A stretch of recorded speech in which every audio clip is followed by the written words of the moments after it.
Hey y'all, I'm Niccara. And I'm Brandon. And welcome to But Make It Books. Our podcast where we are bookishly healing through this thing that we call life. So we're just going to jump in because you look... Oh, is it check-in time? We get to check in? Yes, Great. We're going to check in. Ask me how I'm feeling. How are you feeling? I am, so the truth is, right? I am well. Okay, tell us, Fantasia. The problem is I'm engaging with people that, for in a variety of reasons, are not unwell. And for whatever reason, today the unwellness is getting to me. I don't know why. Maybe there's a part of me that's not as well as I think it is. I don't know why, but it's the little silly, in my opinion, stupid things. Is it triggering at all? No, I mean, no. I think this is just, I think this is frustration. Okay, that's fair. And your feelings are valid. You know what I mean? I think this is, and I think this is just frustration with, yes, again, it's like silly little things that don't have to happen. That stuff is wild to me. And, it's come into my path for today or what have you, and it's like kind of affected me slightly in a way that I don't like, and I feel like I took accountability for that situation, and I apologized, and if more atonement is needed, then I will, but at the same time, I am also, like, checking in, like why today is it getting to me? What is going on today? Because between 6:30 and about 11:30 today, your boy's been me knocking flustered. And I'm so serious, ready to fight, okay? And I'm just like, can everybody just take a breath, myself included? You know what I mean? That's fair. So, but all good, whatever. I mean, life moves on. I'm happy to be here. That's for sure. This is like a better space, a happier space, more joy-filled space. So I'm good now. So, yeah. How are you? To be honest, I'm hungover. I'm getting over it right now. It feels really good because my headache is now going out in the ether. And I can enjoy this beautiful, nice day that we are having today. So nice out, actually. Because I literally was telling Joe before we started recording, I was like, I think I'm just going to give up alcohol. It does nothing for me but give me this headache. And also be angry. Like, I'm an adult now. Like, I shouldn't be saying it's bright outside versus it's a very nice day. Yeah. Like, I sound like an old grandma or grandpa talking about, get off my lawn. Like, why is it so bright? Turn that TV down. Like, that's not who I want to be, and it just doesn't do anything for me. Yeah. So I think it's time to let her go. I'm not a young whippersnapper anymore. I can't hang with the big girls. Start with the big dog. Yeah, no, I'm not. I thought I was a big dog. It's giving puzzle. It's giving ruh-roh. Okay, it's giving ruh-roh. Like, you're not. Yo, that's hilarious. No, I can't. Well, but hey, guess what? We're here. We are here. We're here to do some Look, stuff we blessed and enjoy. melanated. Blessed and melanated always. Ready to talk about some books. Yes. And we're still dealing with American history here, which I think has been, and will continue to be like a big plot point for like our pod because as Americans, we have to, and we're trying to heal, right? Well, we have to get to the root of this stuff. Yeah. Well, we discussed something like Yellow Wife, where now we get to discuss people like Elena and Maro in Infinite Country by Patricia Engel. But before then, I'm curious, we'd like throwing our little icebreaker moment, which, I've been toying around with some ideas for names. Okay. Icebreaker is just too common. It is. So, it's like, but, at this point now, people know how it goes. So we'll start to play around. We'll see what happens. But anyway, today, icebreaker, breaking the ice. So icy. I had a question. So what's something that you learned about Americans, American culture, being American, whatever, when you traveled outside of America? That's a very good question. The idea is that we are privileged, and we are. And so with that comes the way that people treat us, right? And it's very interesting being Black and traveling because in certain passes, people may think I'm one thing, but then when I open up my mouth, even if I know the language, I still have an American accent. So the way I'm treated is just different. Usually better, because Black women love spending money with drug dealers. So we're going to shut up, right? And then the other thing I find interesting when I do travel sometimes, when I was in Nigeria, like everybody's like, and I was in Lagos. I was in VI, Victoria Island, and it's like way more like Miami and New York. But they also were like, oh, you American girls, you guys are just like, we feisty and we don't take a lot. I think that's the assumption, especially as a Black woman. Then sometimes you can get treated badly by folks because they might be thinking that you are some type of criminal, or you roll your, like, all the things that they think about us. Yeah. Do that. Like, what are you doing? Like, yeah. Like, and it's okay if you do that. I'm not saying that, but right, like, no. Just the immediate. Yeah, it's like the immediate placement of it, or like, oh, you're a criminal, or all those things. That does still have the same. I can see the connotation, like that assumption still being out there. Yeah, for sure. It's definitely perpetuated. And I think, that's the thing. It's like, for me, and this leans into a little bit about what some of the topics that I want to talk about when we get into things later. But it's like, I realized that the image of an American very much does not match how I live my life. Right. I am loud. I am boisterous. I am a lot of things that American, big. I'm a lot of things that Americans are typically called, right? Mm-hmm. But I certainly don't prescribe to a lot of the foundation, if any, many of the foundations that this country was built under and off of. And therefore, that image has been blown up and perpetuated to a global standpoint. And so my regular old degular everyman type of lifestyle gets blown up whenever I go anywhere else. Mind you, to be clear, I've only ever been to Scotland. And look, I got called. My friend, if she sees this is funny because she might laugh at this. But long story short, we went to a liquor store, and this guy looked at us and said, "Hey, where are you from?" To me, I was like, America. He's like, no, like, where are you from? White Scottish guy. That. Yeah. I was like, America? Because I don't have that history, right? At this point, right? I don't know that. He was like, oh, okay. Because looking at the fact you don't have a gap in between your teeth, I would guess Somalian.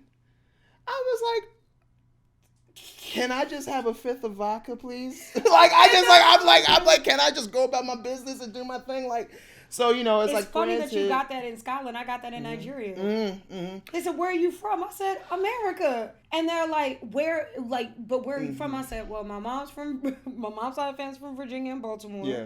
And my dad's side is from Texas and Louisiana. Yeah. No, but like, where is your family? I said, I don't know. Your people sold me. I don't know. That's and I was also taken. Yeah. Forced migration. Sorry. Yeah. And they were probably like, oh, okay. No, I did. And they were like, well, dang. Dang, right. They were probably like, dang. But it's because it's like, in an Uber the other day, an Ethiopian man was my driver. And he looked at me. He said, wow, you look so much like my nephew. Yeah. And I said, oh, okay. And he said, are you Ethiopian? Like, are you from Ethiopia? I said, you know what I mean? So it's like, for me, I don't know. I feel like I don't mind. I don't know what this means, but like, I don't mind that. No, I don't mind that because you're not trying to force something on me and force me to know something about me that I do not know. Yeah. Because it was stolen. Yeah, exactly. But then it's like, it's also, again, like this image of America thing, right? Because here in this book, we very much have a protagonist and a family of protagonists that absolutely know where they come from. And yet they're still treated and taught like they are not from where they're from. Right. You know what I mean? Or, it was, what I mean by that is like, they get the whole go back to Mexico treatment, even though they've never been to Mexico a day in their life. Right. You know what I mean? It's, and so that's, I think for me, that's the thing about imagery of what it means to be American versus what it actually is. Right. Like, it's so, okay, before we go further, all right, so consider the ice broken. I think we can consider the ice broken. Firmly broke. In this episode, just wanted to discuss a little bit about life and things pertaining to our journeys that make it hard to be an American sometimes through the lens of what this family deals with in Infinite Country by Patricia Engel. A little rundown, a little synopsis about the book. Patricia Engel herself, being the Colombian immigrant and a dual citizen, gives voice to both Mauro and Elena, as well as their children, Karina, Nando, and Talia, each one navigating a divided existence, weighing their allegiance to the past, the future, to one another, and to themselves.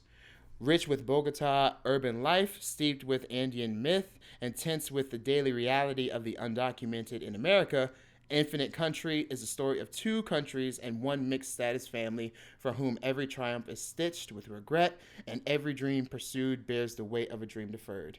That explanation comes from Storygraph, which is, I definitely recommend as far as your book reading and tracking and things like that. They deal with analytics. It's just a better overall platform than some of your other favorites. But, you know, and so with all of that, you know, again, it's like I kept on thinking about the American condition. Like, what is it to be an American? And then what does it mean to walk in that? And then who defines that? And then who perpetuates that? And then how do we internalize that? I'm just like, it's so many things that here at home, again, right? The healing starts at home, right? The root, right? Well, the reason that I go to Scotland and get summed up, or you go to your 20 countries or what have you, and we get summed up this way is because I feel as though there's an image of Americanism that is often perpetuated to be something perfect. Oh, just come here. There's jobs. Which are all true. Like we're not, again, we're not lying, but we're pitching it a different way. Yes. Than a way that's very like not, you know what I mean? So it's like knowing the real, being an American. Being an American. Yeah, being an American. No, we are Americans. You know what I mean? So like, how do we cope with that? I'm an American, and when I go somewhere not in America, I'm the ambassador of you America. know what I mean? I'm all of a sudden the ambassador, black, white, whatever. That part doesn't matter as much. We're still from America. Yeah. So it's like all of us can get grouped in. So I don't know. Like, how do you cope with like that narrative versus just actually your narrative of being one? It's tough because like America is a dangerous place, man. Yeah. Like we uplift people throughout our history who deserve no uplift. Like Davy Crockett, he was a literal pirate and abuser to his wife, who he left and his child to pirate slaves to Texas. Like, what the hell? Yeah. Like, the Alamo is made up. All of it's made up, right? And so you're going with these ideals, and then you go over to another country, and you are seeing things in different ways. I don't know necessarily if it's better, to be honest, because we're such a capitalist system that it doesn't really give for families. I mean, granted, women have more rights than a host of other different countries. You know, you can own your own things. But sometimes I'm like, is that even better? Like, you'll go to other countries and people really care about families and don't have a lot of homeless people. And their elders are taken care of, and their children are treated as a part of the family. You know what I mean? It's how are we better and our vets are on the streets, can't even get services? My dad goes to the VA, he barely can get proper services, and he served this country, and you have a bunch of homeless people. And people addicted to drugs versus getting mental health care. And then there's things like, you know, it's, okay, great, here's the jobs. Okay, there's more jobs over here. Great, cool, ready for the job. You can only, for a lot of these places, it's like, specifically with my background in the restaurant industry, a lot of it is like it doesn't matter what style cuisine it is, right? There's somebody of the Latin descent in the kitchen. There's somebody. It does not matter. Italian, in the kitchen. whatever. It's truly, I've worked in Southern American, Classic American, French, Italian. I've worked in a lot of the big ones, right? I swear to goodness, not a single restaurant since I was possibly in college, has not had someone. But then that's what I'm saying. It's like this pitch. Oh yeah, this white guy on screen or what have you is saying, oh, we have jobs for you, and then it's a bunch of other people doing things all smiley and happy or what have you. You come over here, and the first thing you do is shove a broom in your hand or shove a spatula in your hand or, you know, whatever, you know, a lawnmower, whatever, just diminishing you because you need it or because you are desperate and things like that or and whatever. I can abuse you know what I mean? because I can send you Exactly. Return to sender. You're not here anyway. Right. You know what I mean? You're invisible essentially on paper. And that's just so jacked up because it only like that's an appropriation of culture. Like that's that right there is a layer of appropriation of culture. Like you're taking someone else's skill set and applying it to your narrative, your image, what you want. Yes. Like so you're taking the fact that this person, regardless of their background, just because they don't have quote unquote legal status here, you're manipulating that to uphold your image, and to make you comfortable, and make sure because your life is feel good. like you're doing something good, exactly, but really you're not doing anything but perpetuating a further system. Exactly, like a system that, as we saw here, doesn't provide healing for people who are going through alcoholism, tears families away, doesn't let people. It's like it perpetuates a system that is not meant. You know what I mean? It's not meant to children. The book jumps off from a female identifying child having to deal, or youth rather, we'll say, youth. having to fight for someone to believe her. Yes. You know what I mean? And like that's the correct. And then to come over to this country and still face possibly the same abuses. Because no kids are being protected in this. Exactly. None. And no women. The family dynamic and like the importance of family. And we talk about all the things that are destroying the American family unit. It can be immigration. It can be sexuality. It can be gender. It can be a number of things. These darn books. You know what I mean? Anything that's tearing down, I mean, truly, like it's these books, right? It is. Anything that's tearing down the nuclear family trope is an attack against America. I asked the question, what makes family? Is it truly just blood? Like, is it truly just... I mean, think about it when people think about American family. They're thinking white picket fence, blonde hair, blue eyes. It's giving very much Hitler vibes, right? Like Diane, Jack, little Jack and Jill. And the dog, who's most likely a Labrador. Or a golden retriever. Golden retriever. And so I think that the concept of family in a very American white patriarchal way is always gonna be that mindset. But I think that we know, as being black, brown, or even people who are not from America and other countries, immigrants, they make their family how they see fit. Greeks, Irish folk, Italians, huge families. And so they do believe in like cousins. It's so weird to me when I was talking to one of my friends. They're like, yeah, cousins?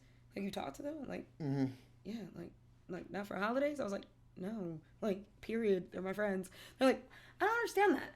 So when I think about family, I just think about like, are people trying to rip away the basis of who we are inherently in our DNA and trying to tabla rasa us or whatever and clean the slate. And that's how I feel like this forcedness is coming from.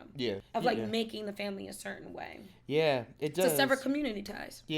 And this book, like, you know, of course our history is, you know, separating of, you know, selling of families and things like that, right? Here it's literally just the rip. Like literally just like, no, you go to this cage, you go back to the country. You know what I mean? It's like, it's, you know, so we're still in that place of just tearing families apart. But then in the White House, a man has to be president, he has to have a wife, and they have to have children. And 9 times that, and until 44, they had to be white. You know what I mean? And so it's like, so that's what we're saying here. Do you not realize that? Like, like, do y'all not get it? Like, for real, you know, it's like, that's real. What I'm saying. Like, that's what the family and your mindset is here in this country. Meanwhile, there are families upon families upon families upon families here. And I do mean, like, right here in Baltimore. Like, it's, and you know what's wild? Like, it's so pocketed, too. Like, it almost feels like Chicago in some ways, the way it's, like, so, like, pocketed due to, like, the legal lines and things like that. Like, how communities are separated. And then I guess, like, you know, one other point was the power of love. it's not a spoiler to say that this undocumented family goes through what a lot of undocumented families goes to. Yeah. Sometimes people may not get to stick around together all the time. Sometimes, a lot of the times, that's not of their choosing. Yes. Sometimes it is of their choosing because you just have to do what you got to do. Sometimes you have to send money back home even though you only have $4 or $5 to your name, because that's still $4 or $5 more than what they have back home. Right. Sometimes, I mean, you know, alcoholism, drug abuse, sexual assault, everything, right? Everything that you could deal with coming over to a new land or what have you is here. And yet you go and you, again, like, sort of like Phoebe, you, in a way, do what you got to do. You got to. You have to. And what is that driving force? And for me, and I think that for Patricia, maybe tried to make clear, is like love is like the driving force behind that. Like love of family, here and not here, love of oneself somehow, and like just having to honor that and like stick by that. And so it's like, you know, the power of love always came up for me for this book, because it's like, what exactly would I do for love? Like, you know, you would do, you know, you would fight. You used to be like, oh, I'd fight for you, I'd die for you, I'd do things like that. But would you? Would you? And does it take a child for you to feel that? Like, I mean, I don't know. It's like the question, you know what I mean? It's like, I don't know. I think about that often because I don't have any kids, but I know, like, biological or not biological child, doesn't matter. Your child, whoever you deem to raise. Yeah. I think there is something very different and impactful about that, of parenting, because you want the best for your child. Yeah. And you will do anything to get it for them. Yeah. And I think that's what we're seeing, right? Mm-hmm. Like even in this book, even in the world, that really what people are fighting against is fear for their children, because they fear that if these folks get certain things, or these folks come here, and I mean anybody who is not of their home, then they get less. There's always this mindset of scarcity versus abundance. And I think parents try to teach that to children, like sharing is caring. But at some points they just don't get it right, obviously, because we look at this country. Parents don't get it right, you mean? Yeah, the parents don't get it right to get to their kids. Yeah. I think, honestly, I could see myself, like, doing anything for him. I mean, I've just been with my partner for a very long time. I think we would both have the understanding that we would fight for our children before ourselves. Though. Right, yeah. The reason I take commitment so seriously is because I know I have seen myself go to the ends for somebody. And I've seen that person. Yeah. And I've been that person for someone that ultimately, for a couple people that ultimately should not have been that person for. That's real. Ultimately, in my opinion. Woo, I didn't know I would say that. But that's the truth. Like, it is, I went to the ends for somebody that would not have done the same for me. So, for me, what would I do? Because I know what I would do. And that's also something I'm dealing with recently. I know what I would do. My question is, what are you going to do? And if you can't tell me what you're going to do, what am I going to do? I mean, I'm gonna do what I'm gonna do, but then if I'm out here, you know, ass out, like just by myself, that's not good. I don't feel good about that. You know what I mean? So it's like I'm always like, that's why I take commitment so seriously, because I'm certainly that guy that will. Yeah, because I don't know how they stay committed. You know what I mean? That's love. That's a lot of love. That's a lot of love. Because I'm sitting here like, girl. Like it's been years. It's also not having anything. Yeah. Like it's like, and like having a bigger, I think, goal. That's fair. About their love, but again, there's the love of their children too. So regardless of where they ebbed and flowed and how it got distracted or how the system again jacked them up on that, the core was, I love you. We're partners or what have you, right, in romance, but also our children are non-negotiable. Right. You know what I mean? We have to figure something out for them. Yeah. And for us, you know, sucks to suck, but hey, whatever. For these children, we got to get it together. And that's even a deeper love. Think about it. Now he's, I don't want to give up anything, but he's pretty much alone. Yes. Yeah. I mean, you know what I mean? It's like, and that's the thing too. It's like being and that's why also another reason why I take commitment so seriously. I don't want to, in any capacity, I know they don't have a choice, but if I have a choice or not, I don't want to be with anybody in any capacity where like I am so emotionally connected and attached to them, but I have no access to you whatsoever. That's hard. That's a hard thing. It's like there's another book. It's funny. I think about American Marriage automatically when I say that. Like, she didn't fall out of love with Roy. Yeah. Celestial didn't fall out of love with Roy. Andre was there though. Mm-hmm. So old flames, right? But anyway, you're not going anywhere. I don't know if that's love though. We'll get to. I definitely want to talk about that book one day, so we'll get to that. But look, cause I'll sacrifice for you, but I ain't gonna suffer for you, baby. But again, like it. All right, we'll have to. Yeah, mm-hmm. We're gonna have to. We won't get to that one. No, we won't get to that one. But I do. Okay, we should wrap up soon. But if we're both willing to share, I do have one question before we go to our like wrap up section. Okay. So like. Right. Do you have a love moment of any kind? Because love has all kinds of bounds. Ooh. Yeah, more than once. Mm-hmm. Twice. Mm-hmm. One was romantic, mm-hmm. and one was familial. Mm-hmm. You guys know about my life, so at this point, me and my mom don't speak. Mm-hmm. So that's the type of love that has been taken. Yeah. Because I can't talk. Yeah. Because I love myself more. Yeah. And I refuse to be abused verbally by anybody. Mm-hmm. So that's one. And then the other one, they just moved away. Yeah. Nothing I could do about it. Yeah. What about you? I feel as though I've stripped love away from myself. And I feel as though, and I think I am in that process right now of realizing that that's what I did. Mm-hmm. I think I'm in a different place, and certainly a better place. But I do not think that the love is. I know that the love is not gone because it's familial love. Okay. Also, I had to grow up, and I had to also confidently be me, and I couldn't do that. I felt like I couldn't do that. Yeah. And so I had to sort of strip away that love from myself. Mm-hmm. I feel like when we make our reconnection, it'll be a chance to love me for real. So I've stripped love away from myself. And there's potential for it to grow back, but it will have to be a healthier love this time around. You know what I mean? I agree with that. That's a process. Look, that is a process. Yeah. It's called unpacking and healing. Come on, Black families.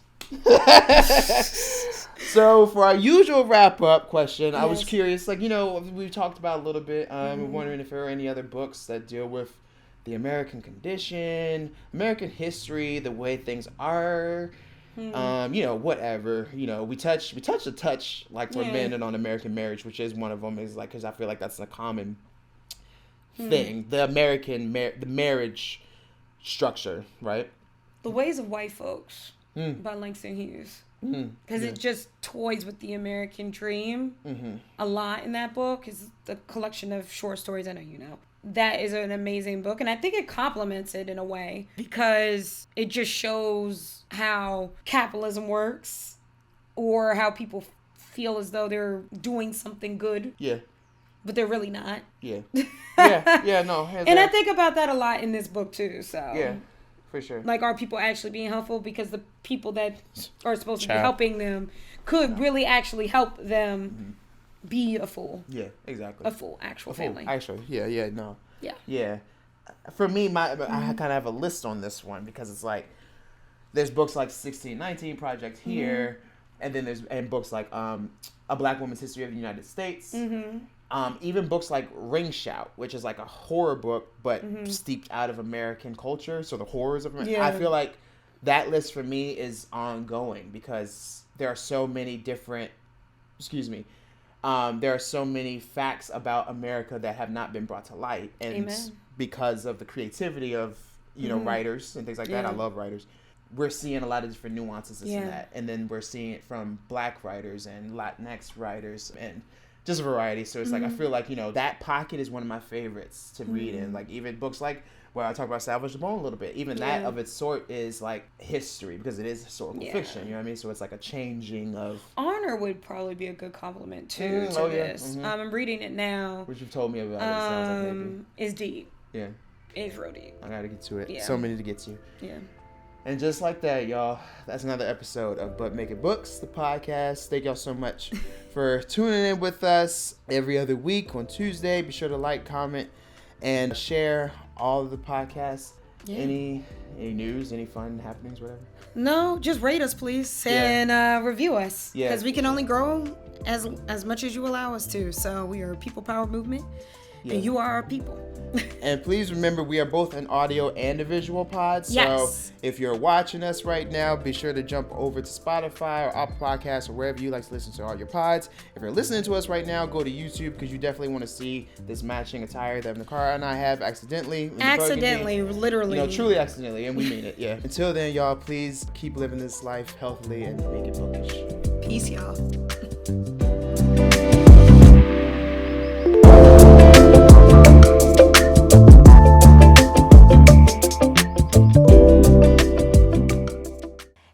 Thanks for listening. Make sure you keep up with us on all of our social platforms at Charm City Books, at B-Rad Books, at Nicara's Book Club, and of course, make sure you follow us, But Make It Books Pod.